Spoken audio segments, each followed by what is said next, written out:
Am I too late to Bitcoin?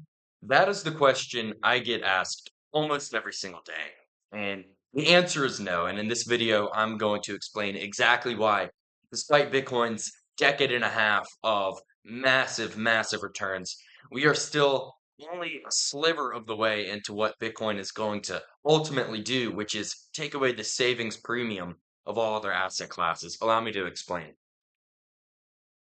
Bitcoin is finite. There is a limited supply. There are only 21 million Bitcoin. Chances are you probably already know this. But let's think exactly about what this means and what the implications are when it comes to savings and investing. Right now, the world saves their wealth, and I use save in quotations very loosely, in these five different asset classes: cash, stocks, real estate, bonds, and gold. And Bitcoin is going to take market share from all of these asset classes as it already has done. Now, let's go through each of these one by one.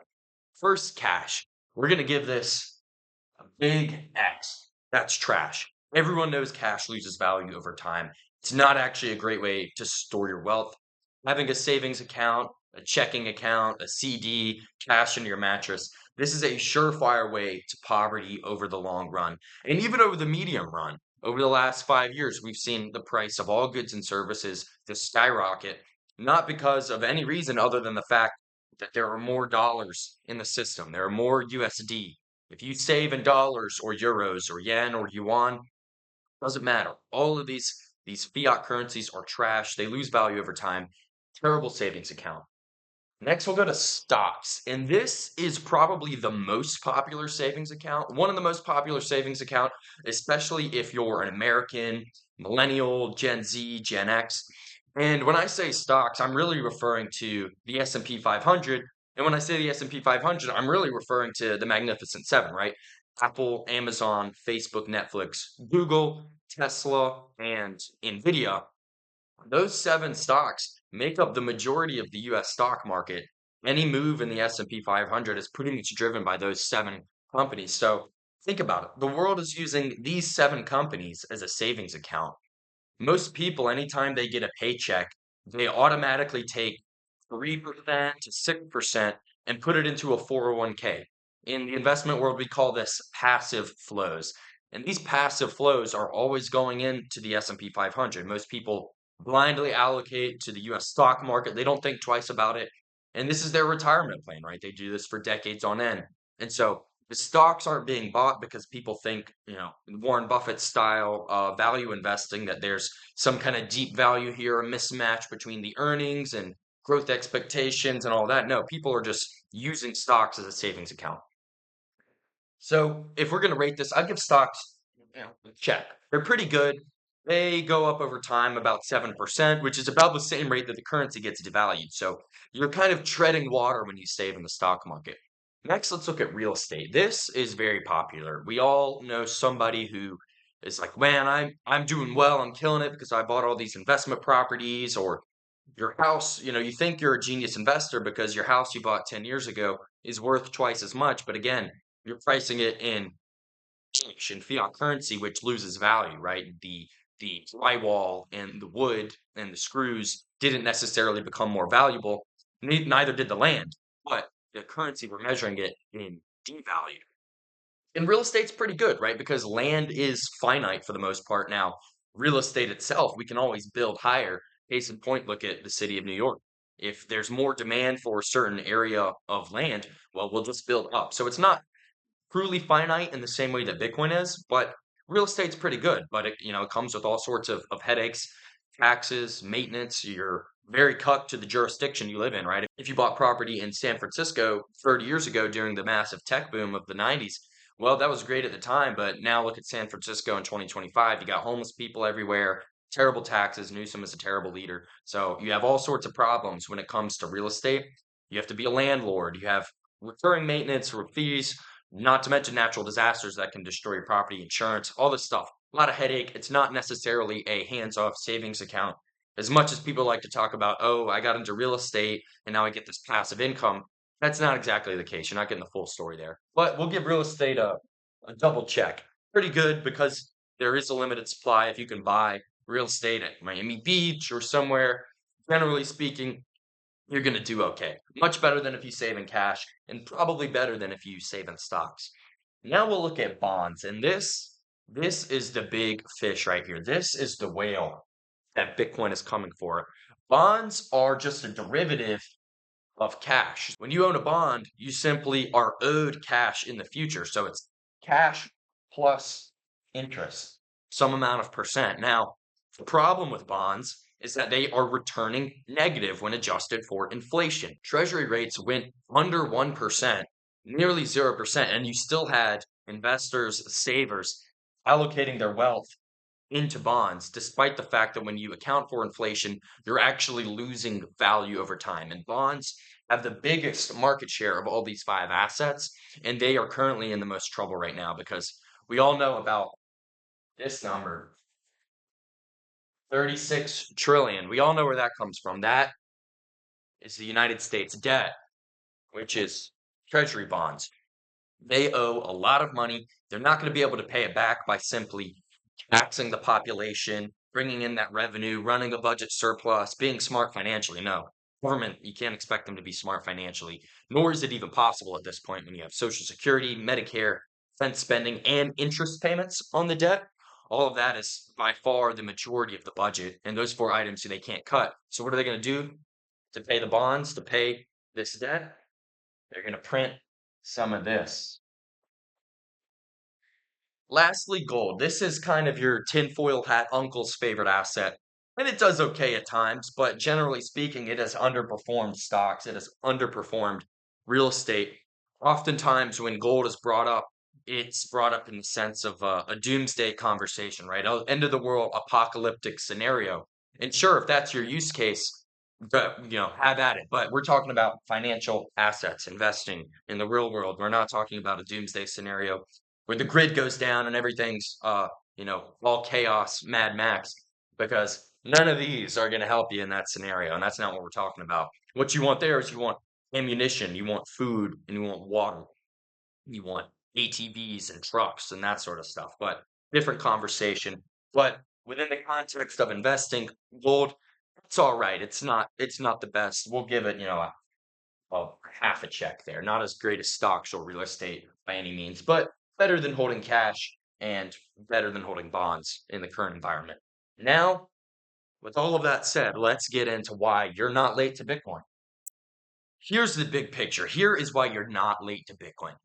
All of these five asset classes I just mentioned, stocks, real estate, bonds, cash, and gold, account for about $900 trillion in wealth. The combination of their market caps equals about 900 trillion.